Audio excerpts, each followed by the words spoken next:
नमस्कार साथियों, मैं शहीदों को नमन के लिए मंगेश। पूरा उत्तराखंड आज अपने यौवन अवस्था में है।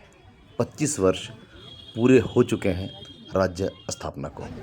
इसको लेकर के राज्य में विभिन्न प्रकार के आयोजन किए जा रहे हैं। इन आयोजनों में राष्ट्रीय अंतर्राष्ट्रीय स्तर के कलाकार अपना योगदान दे रहे हैं। कहीं कल्चरल कार्यक्रम चल रहे हैं तो कहीं बुक फेयर चल रही है।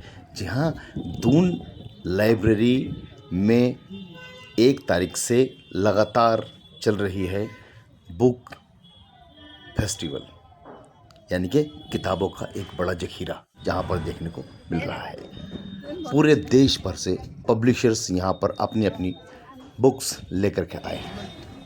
इस बीच कई लोग यहाँ पर बुक्स खरीद रहे हैं, कई लोग देख रहे हैं, कई लोग अपनी अपनी गुत्थी को सुलझाने के लिए यहाँ पर पहुँचे साहित्यकारों से मुलाकातें कर रहे हैं। बताते चलें कि 2 तारीख को बच्चों के लिए उत्तराखंड टैलेंट शो प्रतियोगिता का आयोजन हो चुका है।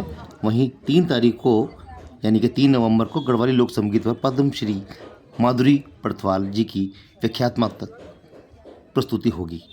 वहीं कठपुतली का प्रदर्शन भी किया जाएगा। 4 नवंबर को संरक्षण के साथ संतुलित विकास पर संवाद और प्रकृति और वन्य जीव पर प्रश्नोत्तरी और गंगा अवतरण पर नृत्य प्रस्तुत किए जाएंगे। इसी के साथ ही बहुभाषी कवि सम्मेलन जो कि हिंदी, गढ़वाली, कुमाऊनी और जौनसारी में किया जाना है।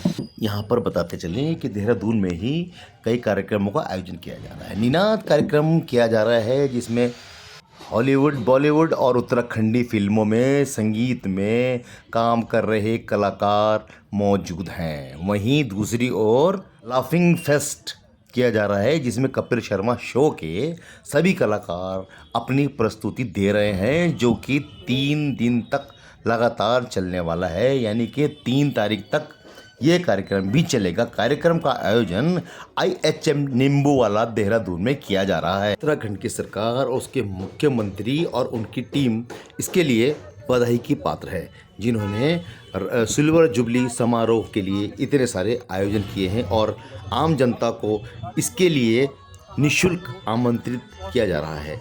आइए जानते हैं मेले में जुड़े कुछ लोगों से कि वास्तव में आज की तारीख में किताबों का कितना वर्चस्व रह गया है और मोबाइल ने किताबों को कहाँ ले जाकर छोड़ दिया है। हमारे बीच कई लोगों से वार्ता हुई है, आइए जानते हैं इनके विचार। नमस्कार, आप हैं प्रबोध दुनियाल जी और आप वरिष्ठ साहित्यकारों में उत्तराखंड के गिने जाते हैं। आइए आपसे जानते हैं कुछ पुस्तकों के बारे में।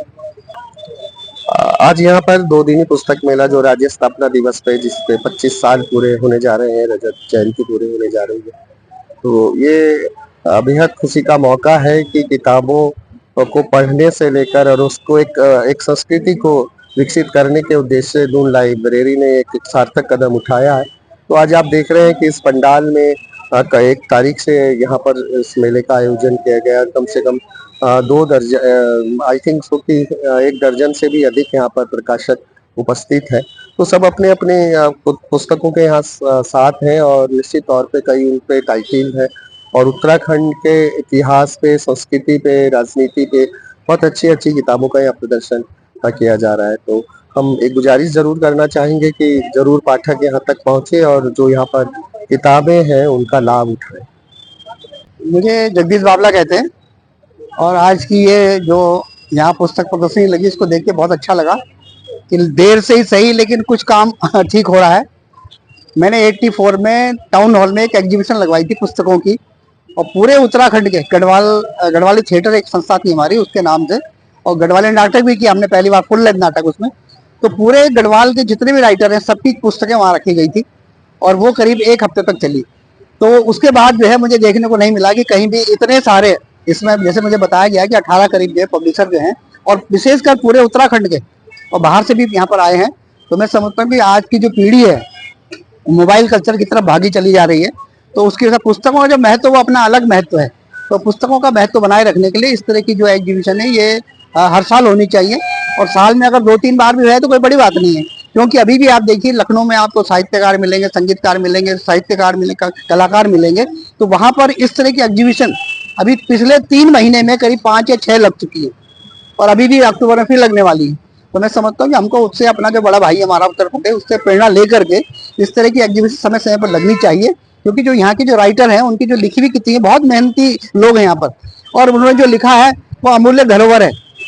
तो उसको हम चाहते हैं कि आम पब्लिक तक जिसके लिए लिखी गई है उस तक पहुंचे। तो उसके लिए जरूरी है कि इस तरह की एग्जीबिशन लगनी चाहिए और उसकी पब्लिसिटी और